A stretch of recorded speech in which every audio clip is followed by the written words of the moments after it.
like students, and I'm just like, I'm always gonna tell it to you straight. I think, I'm sorry, I'm trying to think of like where to start, because it's a lot. So I'm not savvy at shopping like you. I wish I was, but no, I mean, I'm kind of fairly new to like capital P publishing. You know, I got the book deal with Abrams Megascope a couple years ago. It's a long game. It's like door to door, 4 years to produce like a big graphic novel. So I'm like in the middle of it, you know? And I work a full-time secretary job. So I have 2 full-time jobs. Like I draw at night, like the advance wasn't a lot. I remember thinking, oh, I'm gonna get to quit my job for just a year. Still expecting like, I'm gonna have to go back in a year and be a secretary or something, but like, oh, for a year I can like quit my job and just draw because it's fucking 250 pages. But anyway, no, that's not the case. So the advance isn't a lot. And also like you have to pay your advance back with like, you don't start to earn out royalties till you pay back that advance. So it's a long game. And so like when I tell students and parents is like, I'm never gonna discourage anybody from pursuing art. You should. I just want people to know the different avenues and to be really transparent about the different ways that that's gonna happen. And also like, do not go to school if it's gonna like mean you taking on debt. That's the only thing I would have done differently, because I have debt from art school. I mean, I could have a whole conversation about like negotiating that, like whatever, going to college and what that means, but for art, so many for things. Art, yeah.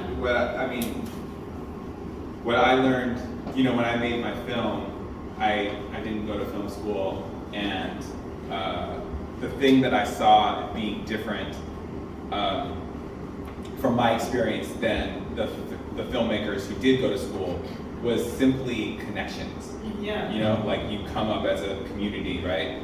And in comics, if comics or illustration is your interest, like there's a community outside of school. So, you know, you could be in this position and not have gone through those. It's nice to have your foundations, Yeah. and, you know.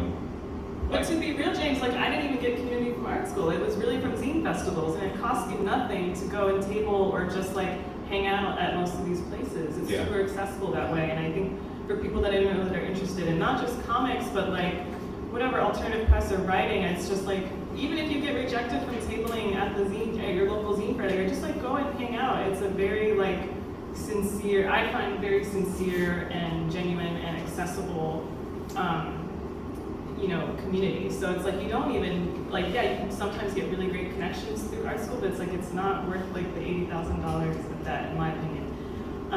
Certainly not, no. Yeah, I don't know, sorry, and I'm like, there's so many things that I could talk about with this. I guess the last point that I would want to impart before passing it to you is, I know when I was in art school, there was a lot of pressure about like, if you're not paying all of your bills with your art, you're not an artist, you're a hobbyist. Not that there's anything wrong with being a hobbyist, but when it's like told to you in a way that is sort of like invalidating, I think you can really internalize that. So I really like to be honest with people where it's like, you might have a full-time job not related to your work, and that doesn't make you less of an artist. Or you might not. I don't know anybody who has done this the same way twice. Like none of us up here are like, have even entered this the same way, are like surviving the same way. So I think, I don't know, that's like one big thing I'd like to impart to people, because I wish if somebody had told me that like 10 years earlier, that would have helped me like navigate a lot of awful feelings around shame or like I'm not an artist, because it's like, I went to LaGuardia High School, and